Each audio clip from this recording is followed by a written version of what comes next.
À l'époque de la conquête de la Gaule, au 1er siècle avant Jésus-Christ, la Bretagne s'appelait Armorique. Ce nom gaulois désigne le peuple qui vit près de la mer. Carnac est un site préhistorique des plus importants au monde. C'est ici que l'on trouve plus de 3000 menhirs alignés sur la lande. Les menhirs sont des pierres levées, isolées ou disposées en ligne.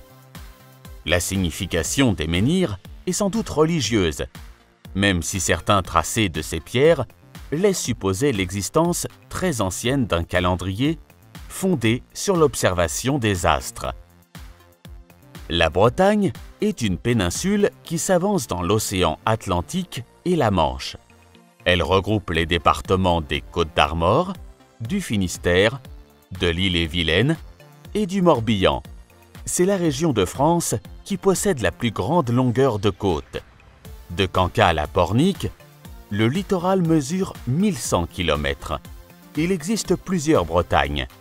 La Bretagne de la mer, l'Armor, qui signifie « pays des mers » en breton, et la Bretagne de l'intérieur, l'Argoat, qui signifie « pays du bois ». Le Finistère se situe à l'extrémité de la Bretagne. Pour profiter au mieux des panoramas qu'offre cette région, il faut se rendre sur les pointes. La plus célèbre est la pointe du Raz. Cet éperon rocheux est classé grand site national. La côte d'Émeraude s'étend au nord de la péninsule. Elle doit son nom à l'eau bleu-vert très pure et à ses plages de sable entrecoupées de falaises rocheuses.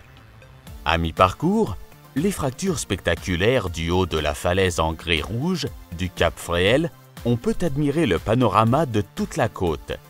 Une réserve naturelle et un parc ornithologique protègent plus de 120 espèces d'oiseaux en migration.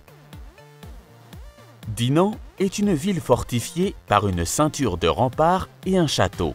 Dans le centre, des maisons à pans de bois et des pignons pointus datent du Moyen Âge. Il est agréable de se promener dans les vieilles rues et goûter à une crêpe typique bretonne. La ville de Saint-Malo a été fondée au XIIe siècle sur un îlot rocheux. La ville fortifiée est la plus mythique des villes maritimes. Elle doit sa renommée aux exploits des corsaires et de ses marins qui ont parcouru les mers du XVIe au XIXe siècle. Depuis les remparts, on domine la rade et les îles.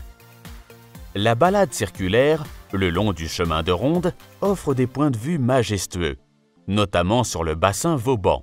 Quelques îlots sont accessibles à marée basse, comme le Fort National, le Fort du Petit B ou l'îlot du Grand B qui abrite la tombe de l'écrivain Chateaubriand.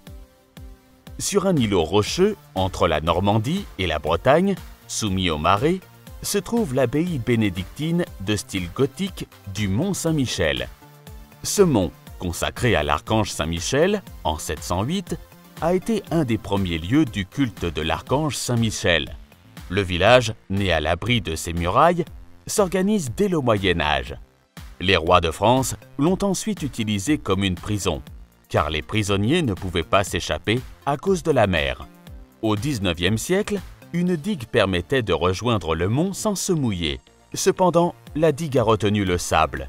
Aujourd'hui, une passerelle a remplacé la digue et la mer entoure de nouveau le mont.